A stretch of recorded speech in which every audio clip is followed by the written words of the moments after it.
Klasemen Liga Champions 2021-2022 hingga matchday keempat mengalami sejumlah perubahan. Pasalnya, hasil manis mampu diraih sejumlah klub hingga membawa mereka memperbaiki posisi di klasemen. Salah satunya dialami Manchester City yang kini menggeser PSG dari puncak. Ya, ada sederet laga seru dan menarik yang tersaji di Liga Champions semalam atau Kamis 4 November 2021 dini hari. Raihan manis pun didapat sejumlah tim hingga membawa beberapa dari mereka lolos ke 16 besar karena posisinya yang kukuh di puncak klasemen. Di grup A, Manchester City sukses merebut posisi PSG dari puncak klasemen usai memetik kemenangan semalam. Manchester City sukses meraih kemenangan besar atas klub Brugge di Stadion Etihad dengan skor 4-1. Kini Manchester City pun sudah mengemas 9 poin dan berhak memimpin klasemen. Sementara itu, PSG ada di posisi kedua dengan 8 poin. Mereka hanya merebut 1 poin tambahan semalam karena ditahan imbang RB Leipzig 2-2.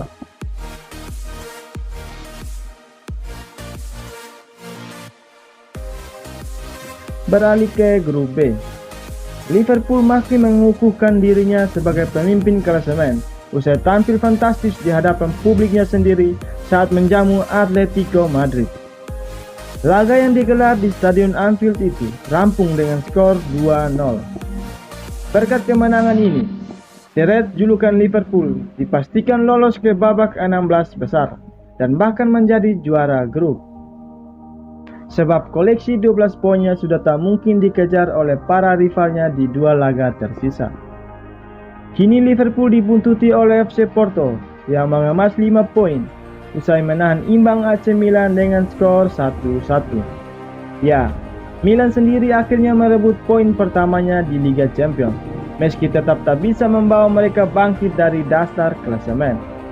Sementara Atletico, mereka kini ada di posisi ketiga dengan 4 poin. Di grup C, Ajax Amsterdam juga bernasib sama dengan Liverpool karena sukses merebut tiket ke babak 16 besar. Ajax semakin kukuh memimpin klasemen usai menghajar Borussia Dortmund dengan skor 3-1. Ajax pun kini sudah mengemas 12 poin. Mereka unggul 6 angka dari Borussia Dortmund yang ada di urutan kedua.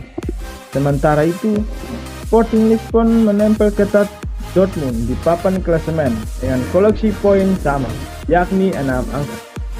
Besiktas sendiri masih menjadi juru kunci dengan 0 poin.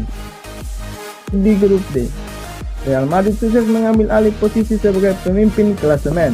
Asalnya, Madrid sukses melibas Shakhtar Donetsk dengan skor 2-1 di Stadion Santiago Bernabeu semalam. Kini Madrid sudah mengemas 9 poin. Di urutan kedua, ada Inter Milan dengan 7 poin. Sementara seri Strasbourg yang keok dari Inter semalam dengan skor 1-3. Mereka tercecer ke urutan ketiga di klasemen dengan 6 poin. Kita ke grup E. Bayern Munchen kukuh di puncak klasemen dengan raihan 12 poin usai menaklukkan Benfica dengan skor 5-2.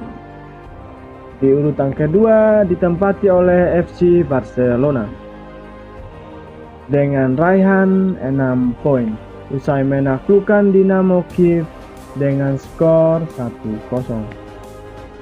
Dan di urutan ketiga ditempati oleh Benfica dengan raihan 4 poin. Dan di posisi terakhir ditempati oleh Dinamo Kiev dengan raihan 1 poin. Kita ke grup F. Manchester United yang menduduki puncak klasemen dengan raihan 7 poin usai tahan imbang Atalanta dengan skor 2-2. Di urutan kedua ditempati oleh Villarreal dengan raihan sama 7 poin dengan Manchester United usai menaklukkan Young Boys dengan skor 2-0. Urutan ketiga ditempati oleh Atalanta dengan raihan 5 poin. Dan di posisi terakhir ditempati oleh Young Boys dengan raihan 3 poin. Kita ke grup G. Salzburg tetap menduduki puncak klasemen dengan raihan 7 poin, walaupun kalah dengan Wolfsburg dengan skor 2-1. Di posisi kedua ditempati oleh Lille dengan raihan 5 poin, usai menaklukkan Sevilla dengan skor 2-1. Di posisi ketiga ditempati oleh Wolfsburg dengan raihan 5 poin, dan di posisi terakhir ditempati oleh Sevilla dengan raihan 3 poin. Kita ke grup H. Juventus kukuh di puncak klasemen dengan raihan 12 poin, usai menaklukkan Zenit dengan skor 4-2. Dan di posisi kedua ditempati oleh Chelsea dengan raihan 9 poin, usai menaklukkan Malmo dengan skor 1-0. Dan di posisi ketiga ditempati oleh Zenit dengan raihan 3 poin. Dan di posisi terakhir yang sudah tidak ada harapan lagi ditempati oleh Malmo dengan raihan 0 poin.